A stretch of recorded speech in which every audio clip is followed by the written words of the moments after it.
Hey, Chad, how are you? Hey, Dustin. Good to see you. You too, man. Doing a piece on J.H. Tevis, just what Sure. stood out to you about him so far, basically what do you feel like he's brought to that line, and how important just has he been just bringing a guy with that kind of experience from a leadership perspective?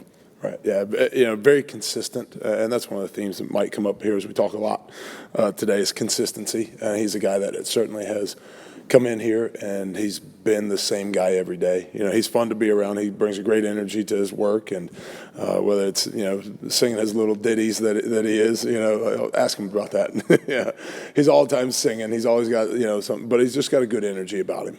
And so I think that's one of the fun things to be around him is he's the same guy every day, keeps showing up, got a great mindset for the work, and enjoys the work. He's doing a great job leading the group, leading that room, and really continuing to challenge those guys every day to step up. And, hey, these are our standards. This is how we got to play. And, he'll tell you that he needs to challenge himself on that still, too. But he's really been a real joy to be around from just the mentality, the approach, the work ethic, and he likes working. That's what you want for all these guys, right? They like the process. They enjoy that process of getting better, and he's really been at the forefront of that. I think we asked you about him a little bit last week, but a guy like Dasan, not wanting to get too far out ahead, he's only played in a couple of college games, but have you ever been around a player that has kind of the potential in terms of just the variety of different strengths he has, his physical ability, his athletic ability, his mental approach to the game, all that? Very few. Very few. I was around Chris Long when he was a freshman at Virginia. And Chris ended up having a very long career. But, Chris was also benefited by his father, Howie Long, an NFL Hall of Famer. And obviously, Dasan benefited by a father that's a coach. So he's probably a little further ahead of the learning curve on some ways than some other freshmen. But he definitely has a raw skill set that a lot of people don't have. And as we talked last week about Dasan, he's got a great mind for the work, like J.H. Tevis, that it's going to take in that process that he's got to continue to commit to. And he's got a humility about him that knows he does still need to work. But there's very few that I've been around at that young of an age that you can see those flashes and those glimpses of what they can become, and they can become pretty as special as he wants to be. I wanted to ask about Aaron Casey. I know you obviously haven't been around him as long as Tom Allen has, but with him, honoring George Taliaferro, having that. What are some of the types of things that he does that, made it feel like a good fit? Yeah. He's a great kid. We talked before about C4 coming to my house for Easter supper. Aaron Casey was there too. He's just who he is as a young man, as a person. He's fun to coach. But you can see a young man that's really growing and blossoming in his confidence right now. I think the game has slowed down for him a little bit. We have intentionally tried to simplify some things on defense for a lot of guys, not just Aaron Casey. But I think that has benefited him as well. But you're sitting here looking at a guy that hasn't played a whole lot in the system.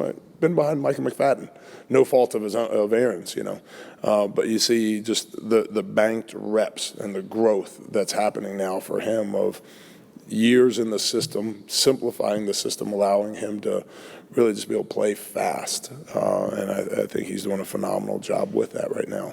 As far as the George Taliaferro, I introduced Aaron to my father. My father was down for spring practice, about the time that was announced.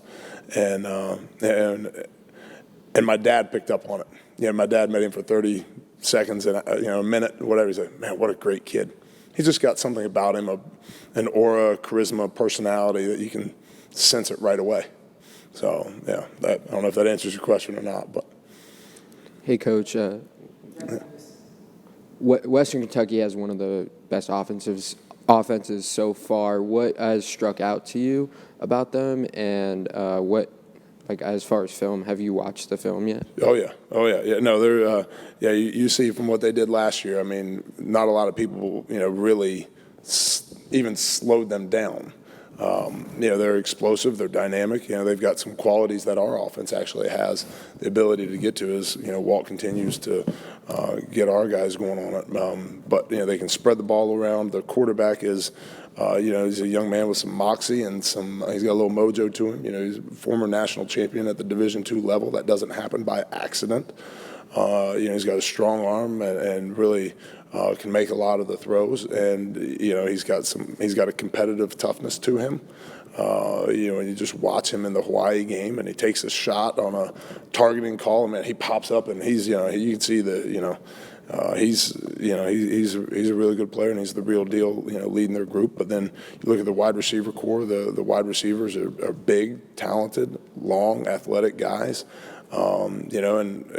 Gives him a big catch radius that even when his balls are maybe a little off, right, they've got a catch radius because of their length and their size that they can bring them in. And then, the tailbacks are efficient runners, and, they do a great job checking your box, finding where the weaknesses are. And then, tailbacks are, like I said, efficient. They do exactly what they ask them to do and get the yards that they want them to get. So present a great challenge for us. Coach, I wanted to ask about the defensive line. You guys have been without James Head the past couple weeks. What have you guys been doing to make up for his production, and can you provide us any update on his status? Yeah, sure. James is working his tail off to get back and get ready, and we think he's really close with where he is in his preparation.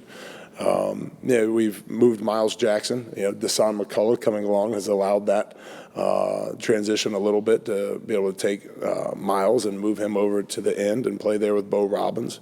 Listen, at the end of the day, right, we're not just trying to play our best 11. We're trying to play our best 22. We'd love to be able to get to the point where we play about 30 guys a game on defense. And this is going to be one of those games because of Western Kentucky's tempo and our tempo that there's going to be a lot of guys that are going to play. It's really just, and we talked about it this morning in our defensive unit meetings, watching the film, that, hey, you go in the game, you're expected to play like a starter. We've talked with you guys about that before, about 1As, 1Bs, and 1Cs. And, hey, that is the standard, and that's what we've got to do, and that's the way you're expected to go execute. Whether it's Miles Jackson playing at end, Miles Jackson playing at bowl, which he did both on Saturday. We're excited to get James certainly back here and rolling. We really appreciate the work that Miles has put in, the way that Deshaun has worked to develop himself, giving us the flexibility, the versatility to play guys at multiple spots. J.H. Tevis is a guy that, you watch the film, he played end, nose, and tackle on Saturday.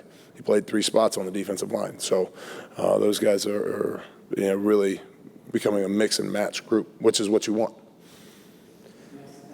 Coach Allen talked a few times about kind of the lack of a bit of a lack of focus that he's noticed, kind of, and wanting to get rid of that before they play Western Kentucky again. What have you seen from your defense in the response to that about focus and just kind of fully buying in and getting? Yeah, it's a matter of consistency. Right, that's really what you're looking for from these guys is consistency. Well, how do you build consistency? As you said, that word focus. We talk about our defense. The DNA is takeaways, tackling, and effort. But the pillars of how we play is edge, hungry, focus. Right? You have an edge about everything we do, right? So, if you lose that edge, you're probably not going to have the consistency that you need, right? Hungry, right? We got to have a hunger, the drive, the work, in the preparation, because how you prepare is usually how you play, right? So staying hungry and then staying focused, right? If we can keep those 3 things, edge, hungry, focus, we're probably going to be the consistent unit we need, and that's a challenge for those guys mentally. Those things are mental as much as they are physical, right? Mental toughness certainly precedes any level of physical toughness, and that's the real challenge for them is that mental edge, that mental hunger, that mental focus to be able to go play the way we need to for 4 consistent quarters. And I think that's, walking out of the game on Saturday, we saw glimpses, as we talked even last week, about what type of defense we can become. It's the consistency, edge, hungry, and focus.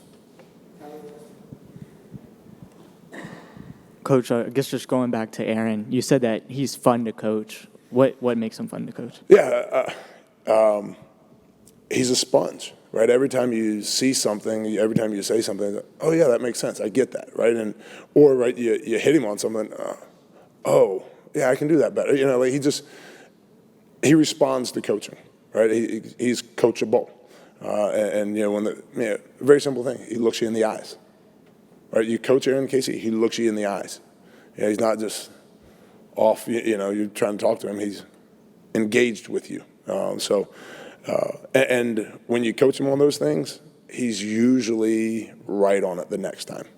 Again, there's a reason we call it practice. We're glad we don't play games on Tuesdays. But he keeps working at it through the week. He keeps preparing. He keeps attacking it. And by Saturday, right, you've coached him up. He's learning. He's responding. He's growing. He's gaining confidence all through the week. Boom, Saturday, he goes and makes the play. So, yeah, that's fun to coach kids that are coachable. Yeah, thanks, guys. Appreciate it.